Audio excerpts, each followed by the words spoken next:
Hi everybody, and welcome back to your next lesson on the private reading project. This is lesson 4 for the bronze level, so before you go any further, just double check that you've got the correct video for your level.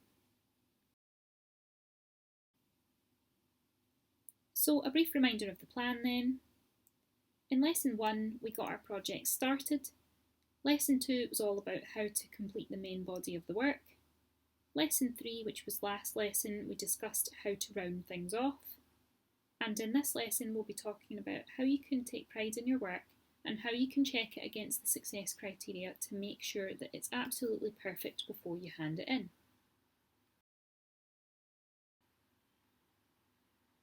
Okay, so what are we working towards with bronze level? Just as a reminder, you only needed to make a poster. You should have focused on your 3 short stories or 3 novels that you've read. Your poster should have included a note about the cover, the title, the author, and blurbs for the texts that you have written. It should also have included your personal response to each one of the stories, and a detailed explanation of which text was your favourite one and why.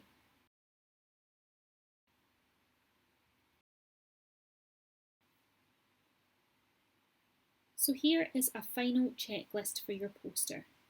You need to make sure that your poster includes the title and author of your stories, pictures of the book covers, or if you were not able to find book cover pictures, pictures that you think really represent your stories, a blurb that you have written yourself for each one of the texts, a note about which story was your favourite one and why, and your personal response to the stories. So remember just what you enjoyed about them and why you enjoyed it so much. So what you should do now is you should pause the video and you should go through and check these things off on OneNote. So please don't hand in this work until you've checked off everything on this list.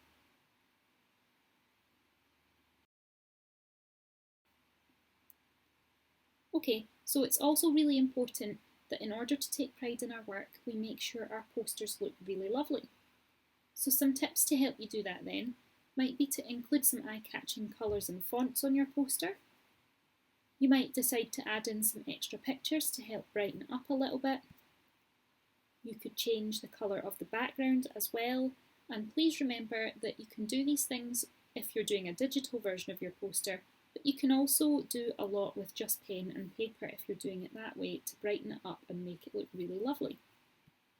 Either way, please try to avoid handing in a plain black and white poster if you can.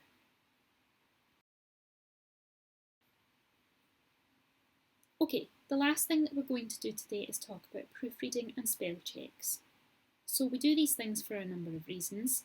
First of all, it helps to catch any mistakes that you've made with spelling and punctuation. It helps to improve your overall literacy skills. And it also helps you to feel a sense of pride in the work that you've been working on for the past few weeks. So this is something that you can do if you've done your work on paper just by going back and reading it over. But if you've done it in Word, you can also use some of their tools to help. So if you go up to the Review tab at the top of Word, you'll be able to have everything that you've written read aloud to you, which can sometimes help you to catch mistakes. And you can also use a spelling and grammar checker to make sure that you've not made any incorrect spellings or mistakes with your punctuation. So you can do that if you've done your work in Word. If you've done it somewhere else, you'll just need to open it up now and really carefully read over it. So pause the video and do that now.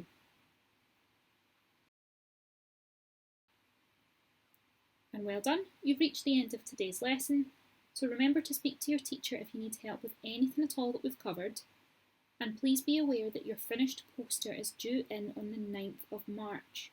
So once you've completed all of the checks in this lesson and ticked off everything on your final checklist, you should attach your finished poster to the team's assignment for this lesson.